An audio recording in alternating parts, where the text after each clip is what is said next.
Hi Ikhwan, അസ്സലാമു അലൈക്കും വറഹ്മത്തുള്ളാഹി വബറകാതുഹു. ഇന്നലെ നമ്മൾ ബാഇനെ കുറിച്ച് പഠിച്ചു. സാധാരണയിൽ നാം പഠിച്ച ബാ ആണ് ഇന്നലെ പഠിച്ചത്. ഈ ബാ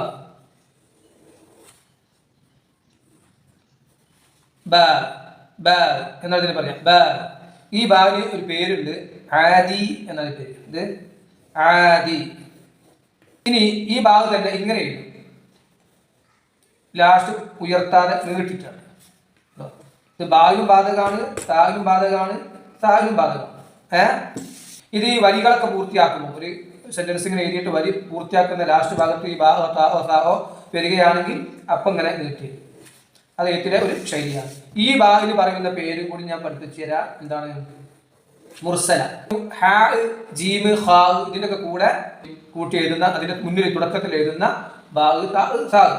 അത് സാധാരണ എഴുതുന്നത് പോലെ ഇപ്പൊ ബാ ആണെങ്കിൽ ബാഹ് ഇതാണെങ്കിൽ ബാഹിനെ സാധാ പോലെ ഇട്ടിട്ട് ഹാവിനെ കൂട്ടിട്ട് ഇങ്ങനെ എഴുതും. അതുപോലെ ഈ ഭാഗത്തിട്ട് ഇങ്ങനെ ഇതാണ്, ഇങ്ങനെ എഴുതും. അവസാനം വരുന്ന ജീമ ഹാ ആണ്, ഇത് സെൻട്രലിലൊക്കെ വരുന്നതാണ്. അപ്പൊ രണ്ടും ഇങ്ങനെ എഴുതും. സാധാരണ ഭാഗം ചേർത്തിട്ട് തന്നെ എഴുതും. ഇനി അങ്ങനെ അല്ലാതെ സാധാരണ ഈ ബാ അല്ലാതെ എഴുതുന്ന രൂപം ഉണ്ട്, അതാണ് പറയാൻ പോകുന്നത്. ഓക്കെ. ഇനി മധ്യത്തിലേക്ക് വരുന്ന ഹാവും ജീമൊക്കെ ആണെങ്കിൽ അതിൽ ഇങ്ങനെ എഴുതും. ഓക്കെ, മനസ്സിലായിട്ടുണ്ടാവുമല്ലോ.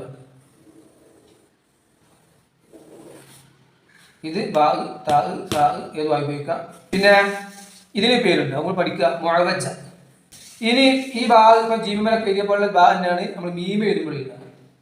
ഇതിങ്ങനെ എന്നിട്ട് ഉണ്ടോ മീമ ബാ ആണിത്, ആണ്.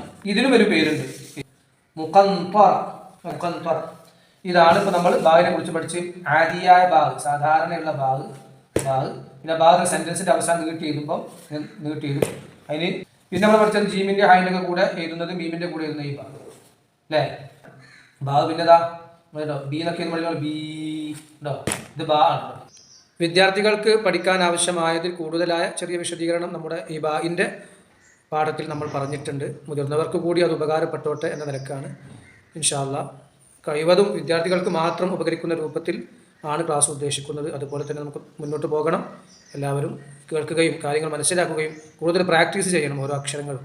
അപ്പോഴാണ് നമുക്ക് ഇത് ഉപകാരപ്പെടുകയുള്ളൂ. അല്ലാഹു തൗഫീഖ് നൽകട്ടെ.